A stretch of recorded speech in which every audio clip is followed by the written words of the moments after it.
Alrighty, troops, welcome. It's April the 13th, and we've got a special edition of Meetings with Matt. And we're going to have a fun one today, have a little exploration into the journey of professional athletics. In the pro squad, we have Sarah Piampiano, very business-like, very focused. We have Sarah Cometto, mother, very promising. Tim Reed, family man, very serious about sport. We have Jesse Thomas, who everyone knows. We have Kevin Collington, the silent assassin. And then we have David. David is cut from a different cloth in a very good way, and has a fantastic journey to tell us about. And we're going to dive in today about a little bit about David's background and some of the lessons as he's transitioned from water sports to professional triathlon, from Italy to Hawaii to Boulder, Colorado, and from being self-coached through to being coached by Paul and myself at Purple Patch. So Davide Giardini, thank you very much for being here, my friend. Yeah, thanks for having me. It's a great pleasure to be on board, and I always jump on the meetings with Matt. You know, I just always listen to them after they're recorded, and I think they're very insightful. So it's a great pleasure to be on board and share my story with Purple Patch. Well, good stuff. We've been working with each other for about a year and a half or so, and yeah. So what we're going to do is, over the next 30 minutes or so, we're going to do a little bit of your background. So I think it's unique, it's inspiring, it's really interesting. And then we're going to dive into a little bit around the coaching side of things, and finish up with sort of where we're at right now, where we want to go in the future. And I'm going to draw on Paul in this conversation as well, because Paul and I have both sort of equally been responsible for your progress. Obviously, Paul has been a big part of your evolution as well as an athlete, and so hopefully we can draw some lessons for the folks listening, and at the end we'll open it up to Q&A for anyone that's attending live. At the moment is Genevieve and Ali, so we'll go from there. But why don't we start with your background? Tell us a little bit about where you're from originally and where you've lived, and then I'd love to dive into your sporting background from sort of teenage years onwards. Yeah, of course. As you said, I don't think I've got the typical triathlete background. Well, I was born and raised in Italy, and all my family is still there, and then moved to the States later on. But yeah, my background is mostly, I grew up swimming and doing all sort of water sports. And so I was very close to becoming a professional waterman, and I was very active in windsurfing and freestyle windsurfing and kite surfing and stand-up surf competitions, and then I discovered triathlon while I was living in Honolulu, Hawaii, and then it's been a journey ever since. So yeah, you can say that really I come from a waterman background, and I have no background in cycling or running, really just any sport in and around the water. You could find me doing those, and yeah, and then after I discovered triathlon in Hawaii, I decided to settle in Boulder, Colorado, because I figured, you know, I knew a lot of professional athletes based themselves here, and it was fairly easy to seemed like a good place to move in and out, you know, to get to races in the West Coast, East Coast, and so on. And yeah, and then as you said, I started working with you.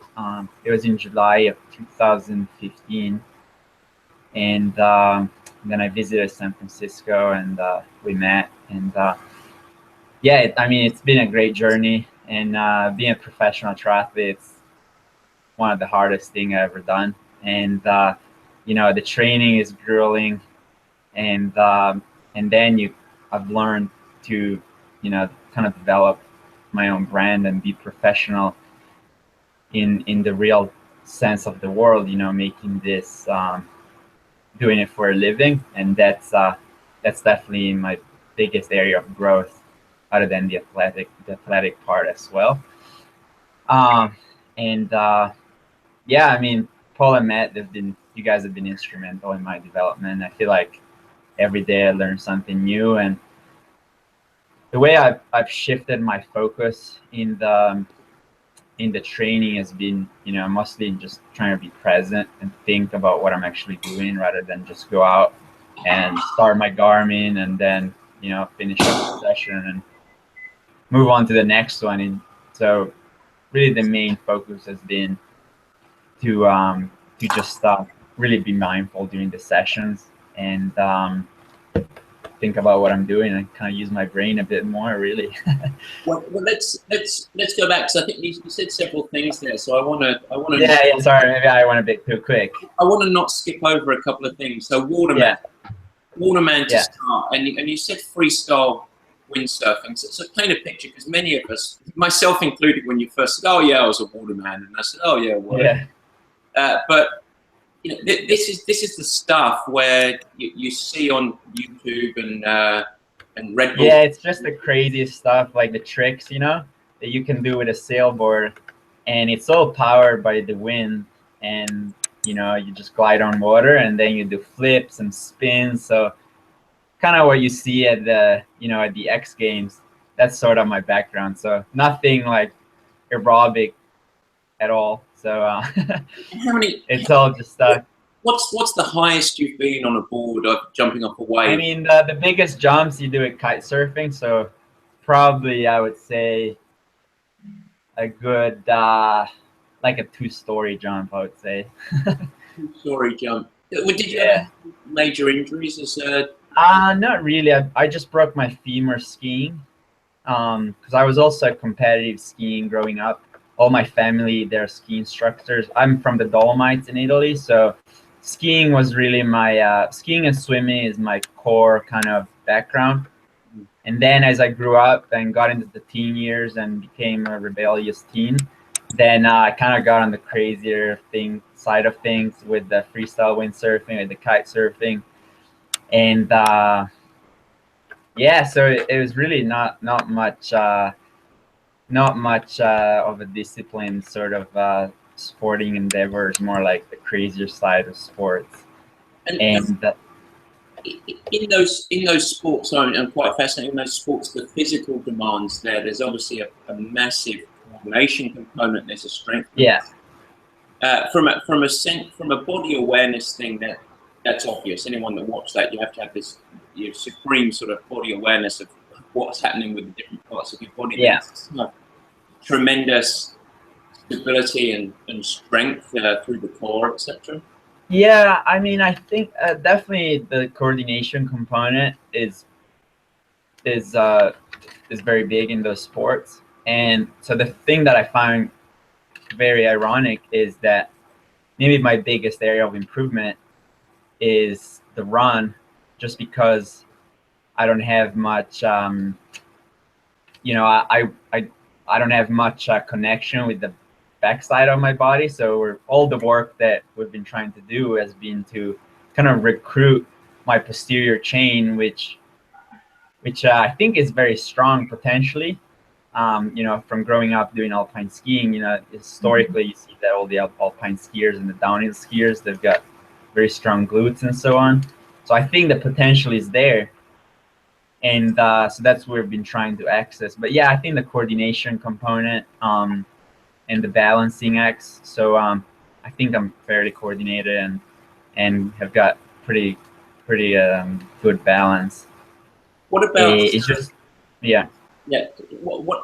So when did you do your first triathlon? What year was that? The first triathlon. So I was living in Hawaii at the time. I just graduated from a college on the East Coast, and I got a job in Honolulu, Hawaii. And I was there for 2 years, and I wasn't very keen on my job, and I couldn't really find the time to go surfing. And with those sports, water sports, you're always relying on the elements. So it's not like going for a run. You can do it anywhere, anytime with a pair of shoes. You're always dependent on the weather conditions and the marine conditions. So with the 9-to-5 job, it was very hard to get a good session in. So I found myself commuting to work on my bike, and then swimming. I've always loved swimming.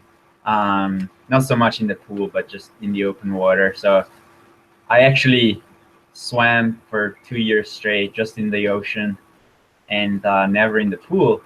And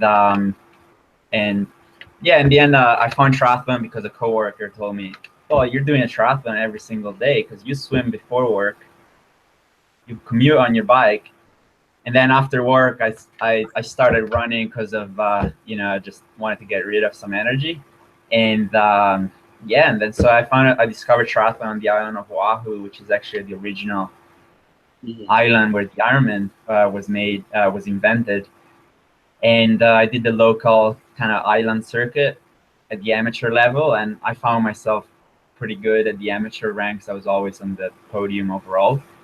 And so I was kind of at that point in my life at 22, 23 years old with no clear career objective in mind, and nothing really that was stimulating to me on the professional side. So I decided to, once I got in the triathlon kind of community, they told me, well, maybe you should give professional triathlon a shot. So I moved to the mainland, and I raced the whole year of on the amateur circuit at the national level. So I did age group nats and the high V US champs, and I was on the podium overall on those. So I figured if I was one of the best amateurs in the country, then I might as well switch to the pro ranks. And that was 2013, yes. I mean, 2013 season was my first really amateur season on the mainland US. And so then I turned pro at the end of that year after, what I consider a successful amateur season. Yeah, I mean, the jump from the amateur rank to the pro rank has been, was shocking. And even though I was one of the best amateurs in the country at the national championships, then I was nowhere near getting paid at the professional races. Yeah, so then it's been a development from there, and yeah. Well, the interesting, and I'm going to tell a 30-second story about how we first met, and I'm to say this, but David, for everyone watching, was a purple patch stalker, and what I mean by that is to base this, and this goes to it's ingenious and maybe a little bit of urban myth, but let's go with it as the full truth. But for several months before David actually reached out, he was based in Boulder, and to follow his training program, he knew a fair amount about purple patch. I think he'd done some reading, but he knew Kevin Collington, a purple patch pro, and he followed Kevin on a website, Strava, where you can upload your workouts, and he also followed Jesse Thomas, another purple patch pro, who would also upload their workouts on Strava. So David was effectively on the same purple patch training program. He was just shadowing a day behind, following Jesse and Kevin's programs and hybriding it together. So I think the catalyst for you to reach out was, well, I'm already sort of proverbially stealing the program. I might as well build a relationship with this guy. And yeah, I mean, I truly enjoy it. I think what I really needed, in Boulder, there's quite a lot of triathlon community accessibility, with run and swim groups and so on. And what I really thought I was lacking at the time when I was self-coached was a direction on the cycling training specifically. So, that's where Strava came in the most handy. And I was good friends with Kevin at the time, and I would join in and do his sessions. But also when we weren't together, he was in training in France at the time, and I would tell him to upload his sessions, so I would get a training plan out of it. So let's bring. And then and then after that, I gave you a call, and then we met up in San Francisco, and the rest is history. And the rest is history. So let's get into a little bit, and we can talk about the coaching. We talk about David needing cycling training, and I want to put this into perspective. I think in every race last year, bar one, David he says he has a little bit of a swimming background. David was first out of the water in every single race in 2016, that one race. And he joined Purple Patch needing a lot of work on the bike, despite coming with a bike split and a half Ironman of, I think, 2 hours on the nose, or did you actually break 2 hours? Yeah, I rode 159 and Texas 70.3 in 2015. That's yes. And you guys watching can do the mathematics on the miles an hour on that, but it's reasonably hasty. And so there was a guy that needed, Paul and I felt obviously some work on the run while being a very strong runner, some work on the run, sight unseen, to get his level on the running up to what the top tier guys are doing, and had this the swimming background and biking background that was obviously very strong. And there's no question on potential, size of engine type stuff. So Paul, you know, we got to see David in person, and so, you know, we got the personality. And one thing I think is very important, you know, David is a very laid back guy, but at the same time, I feel very serious and very driven, and I think has shown us his commitment. And David, I don't want to make you blush, but the one thing that you do very well is you receive information, and while on the exterior it's very laid back, you go away and really work on stuff. And I think a big part of it is that you actually genuinely will go away when no one else is looking, and you will do it. So Paul, what were the biggest things that you felt athletically, the 2 or 3 things from the way that you moved, particularly bike and run? Swim didn't need too much help, that were the big vacuum or areas of opportunity? Yeah, but there's a whole, I mean, and the broad brush thing, you know, I mean, we all looked at Dave and thought, yeah, this is it's a fresh approach, someone who doesn't take it too seriously, but has chosen one of the hardest professional sports as far as what you need to put in versus what you're going to get out financially. And you know, he went from a fun sport where you could travel around the world and scrape together a meager, you know, amount of money, to one where you had to work your ass off 35 hours a week and travel around the world and scrape together a meager amount of money. But one of the things he also said, and, you know, laid back as he might be, is he was doing all these water sports, which is just such a blast. But the thing that ruined them for him was how good he felt when he was really fit. Just that sensation of feeling really good when he was really fit, and then realizing how hard you had to work for that, and that compromise was worth it. And it's like, wow, that's an interesting thing, and it's something that filters down to everybody, you know, even, you know, within our amateur athletes and people who are trying to incorporate life, you know, triathlon into their lifestyle. More important than the numbers and the FTP and your PRs in a race is how good you feel when you're really fit. And that should be one of the core reasons you do, you know, triathlon. So that was an important thing. And then the other thing, you know, without delving into his the swim and what he can do, is one of the things that he does on a level that's different to pretty much all of our other swimmers, is he's so comfortable and confident in the water, and with that coordination and that familiarity, and being such a good swimmer, he can choose how he swims well in different conditions.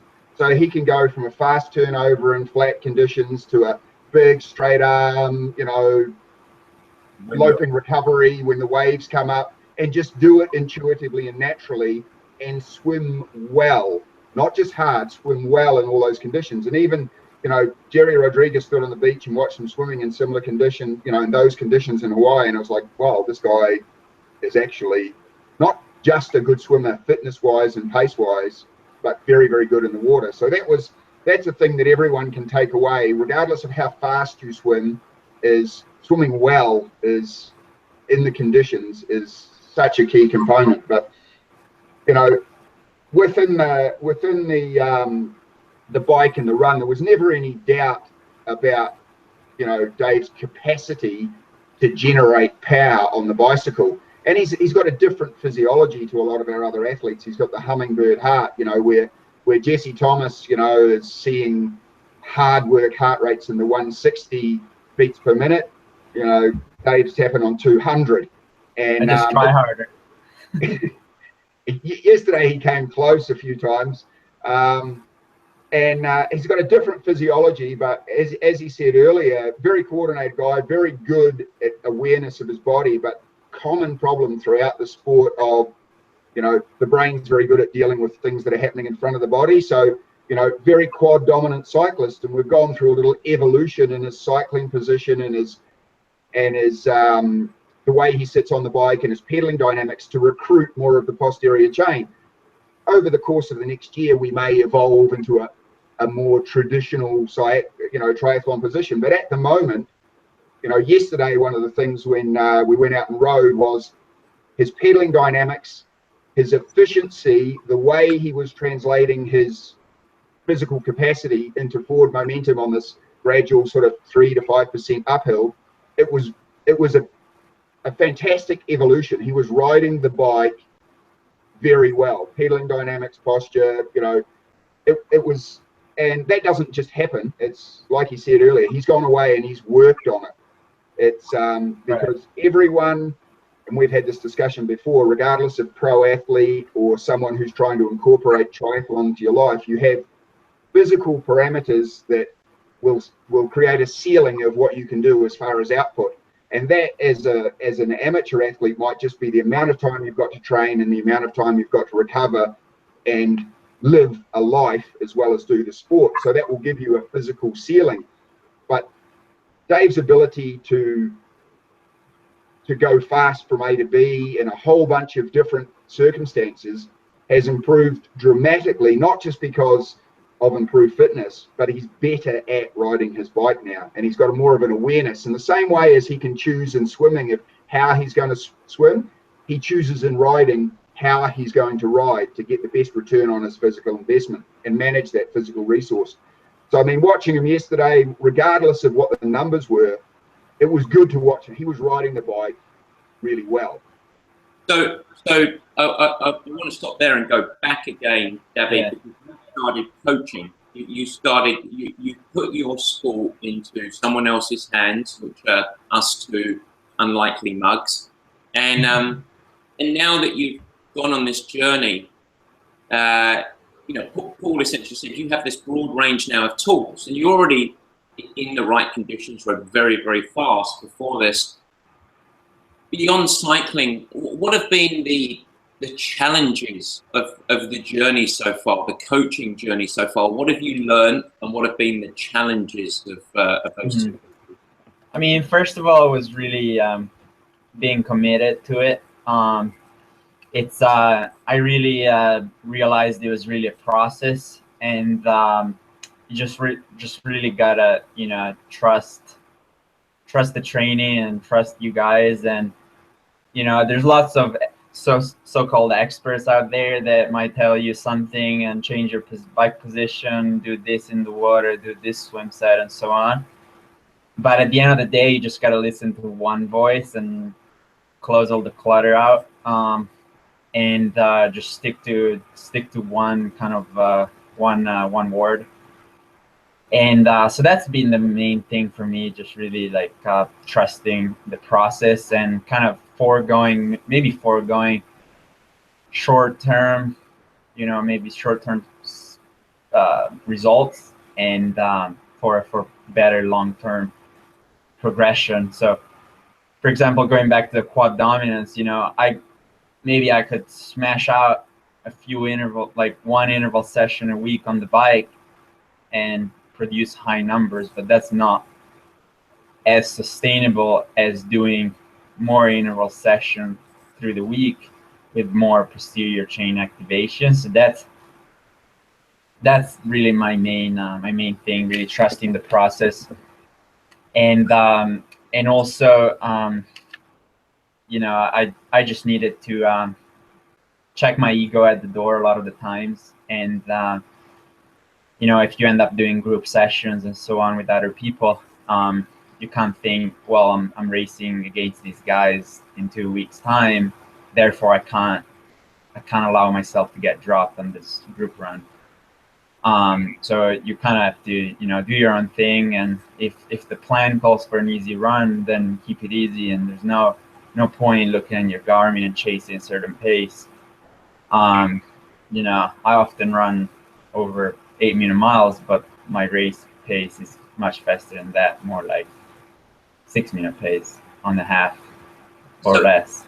I think you said a couple of really important things there that are fantastic. And the first was, and particularly in yours, so you talked about trust in the process and the journey. I think that's really important. I think it's good for us to highlight that over the last 18 months, just because you've started with a coach, and hopefully some pretty good coaches, we think we are at least, but the progression is not linear. There's not this. It's not like putting petroleum on flames and on a fire, and it explodes into this glorious transformation as an athlete. It's a gritty, hard, challenging process. And in fact, for me as the director and the coach, you as the athlete, there were many months over the course of the first 6 to 12 months where we weren't necessarily successful, where we certainly accumulated too much fatigue.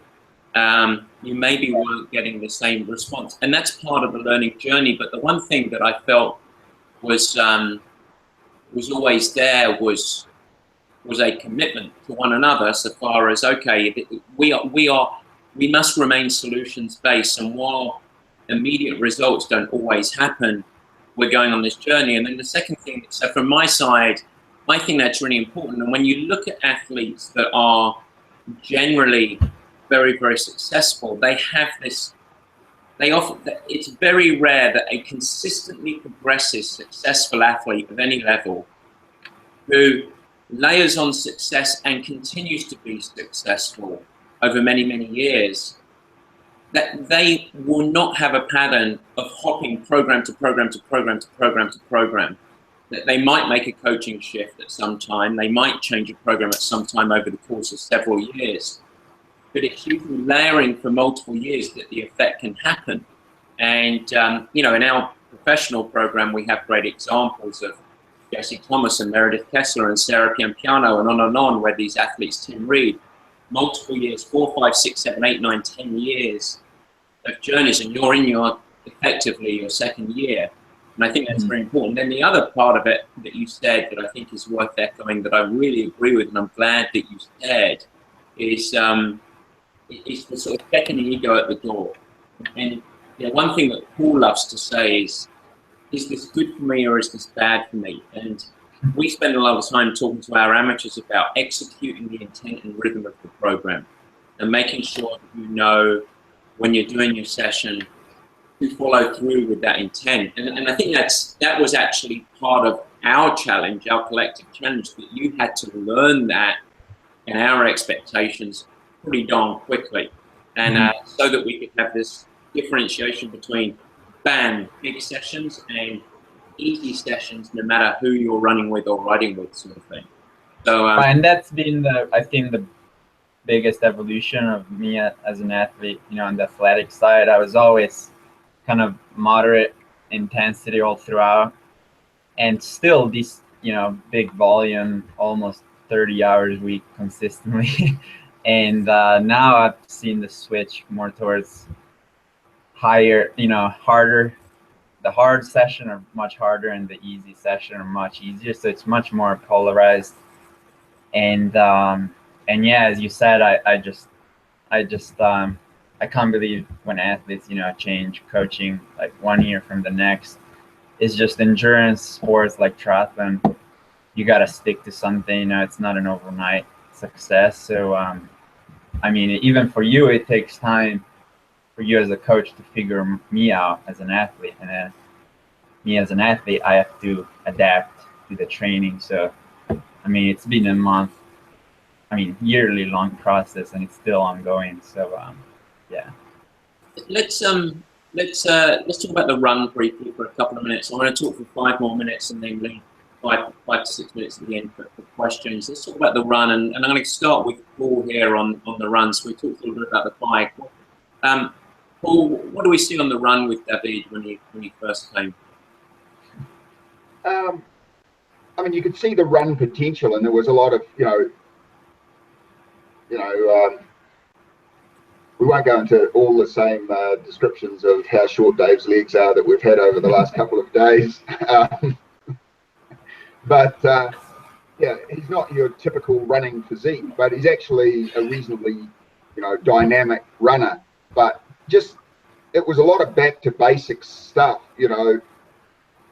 David was a guy who led with his chest and probably ran with his arms in front of his body a little bit too far and for too long. So,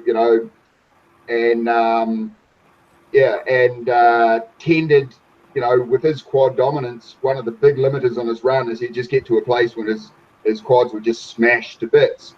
And he's actually got really, really good at evolving that with good posture.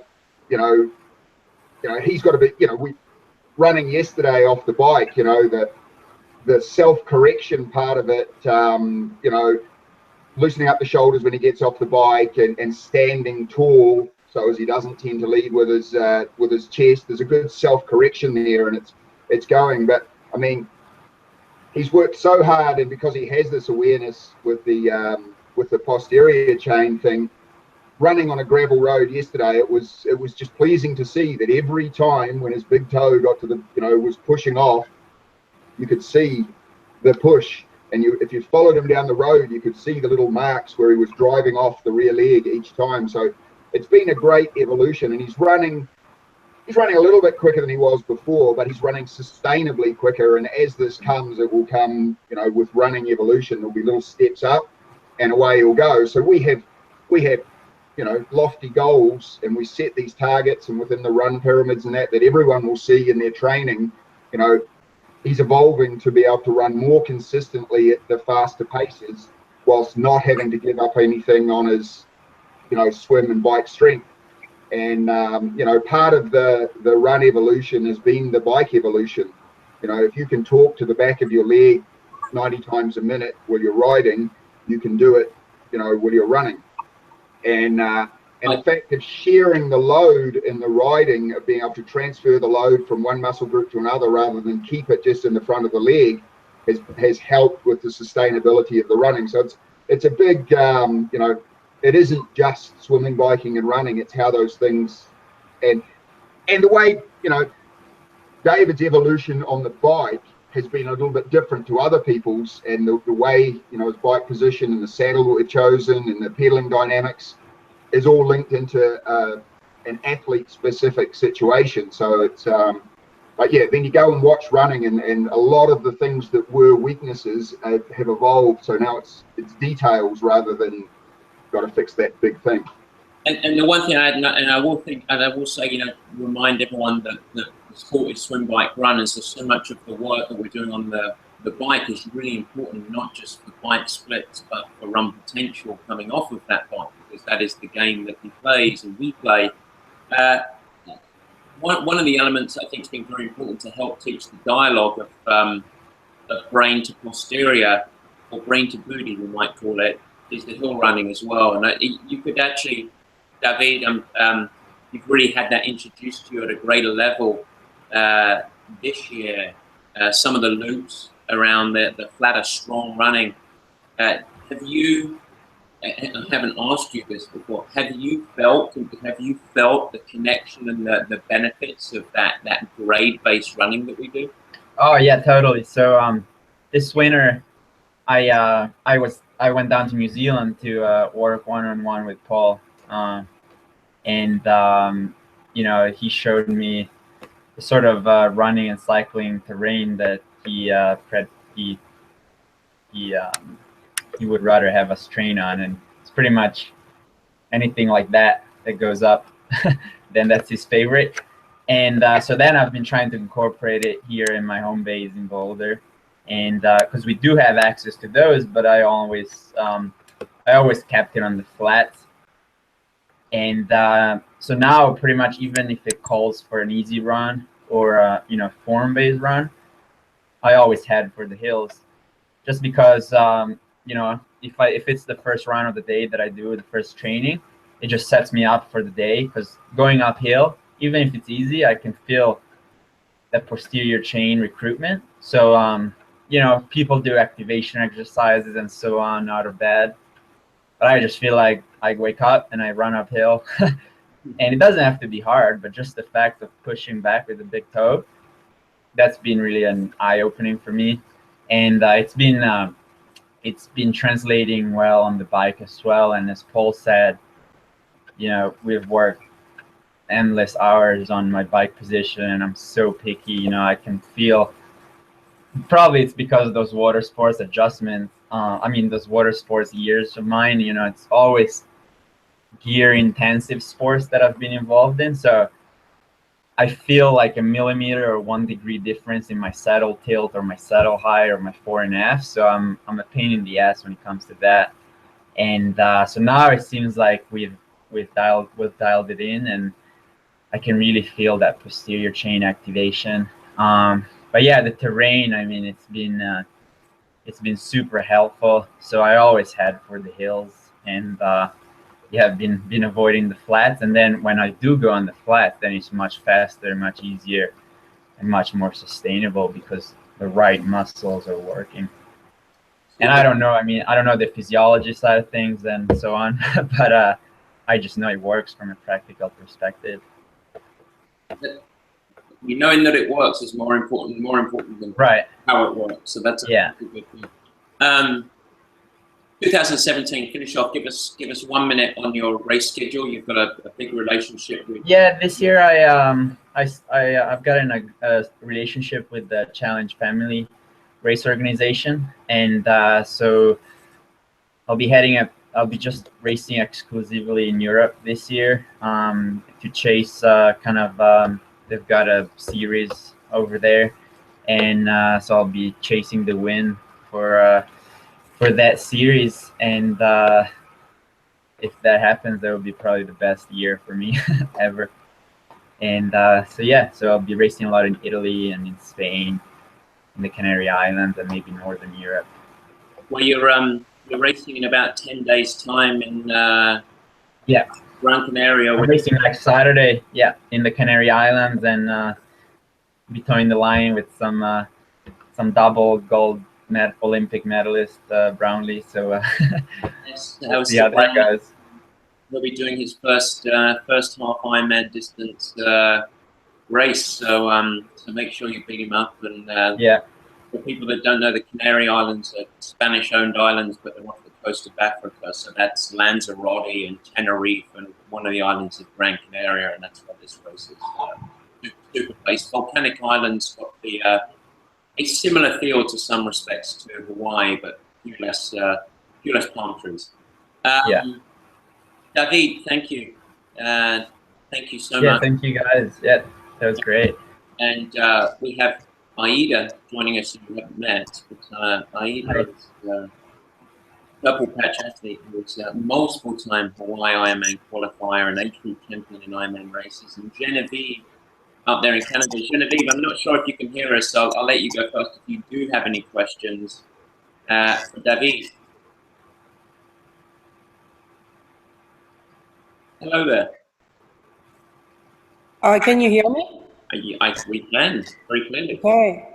So because my internet is shipped today, so I cloned myself. So that's why you see me twice on the bottom thing. I tried to resume that, but anyhow, I did arrive last night from work, and I'm leaving again tonight. So this is the price that I have to pay to be at the camp. So a hard week this week. So I was thinking of jamming another bike session this afternoon. It's lovely outside. I don't know if I will be able to respect the plan, because I'm a little bit flat, as you can imagine, being jet lagged myself again for London tonight. So what would you suggest as a bike session this afternoon? I'll need to know if I have legs to do a mini break. I will do a recovery run tomorrow, just to prep for the weekend. to chase the bunny rabbit on Sunday. Easter rabbit. Yeah, that's right. Yeah. I will put my Paul Buick hat on and use this language in here, but you would do tonight what makes you feel good, the stuff that you are good at. Go for a bike ride that is smooth and steady, but not interval driven. You're jet lagged, you're just about to have another flight. Genevieve is a pilot, by the way, so she has a lot of intercontinental travel, so I would just keep it very smooth, get on the bike, and not do anything too aggressive today. Okay, so still on the road for the bike, but looking forward to go on the trails this weekend, trail running and trail biking, just to prep this Xterra and stuff, and that the trail race in 2 weeks time from now, so before the camp. I guess that we're gonna have some information about the camp, like contents or what to bring and stuff, like in the near future. I would presume so. Is that correct? The welcome package should either be gone today or leaving in the next day or so, but that brings everything that the schedule, the what to bring, etc. So yeah. Okay. We will be getting that. So living Wednesday and see Paul Thursday. Yeah. Okay. Okay, thanks. Aida, I'm not sure if you were loitering and listening to David tell his story about Purple Patch professional career or not, but do you have any questions for either David or for me as you're sitting here, lying there relaxed?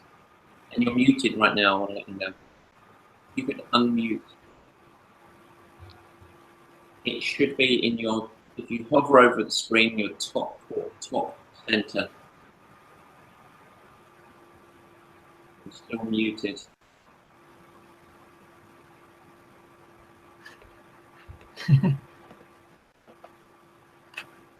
There you go. Shaking the head might help.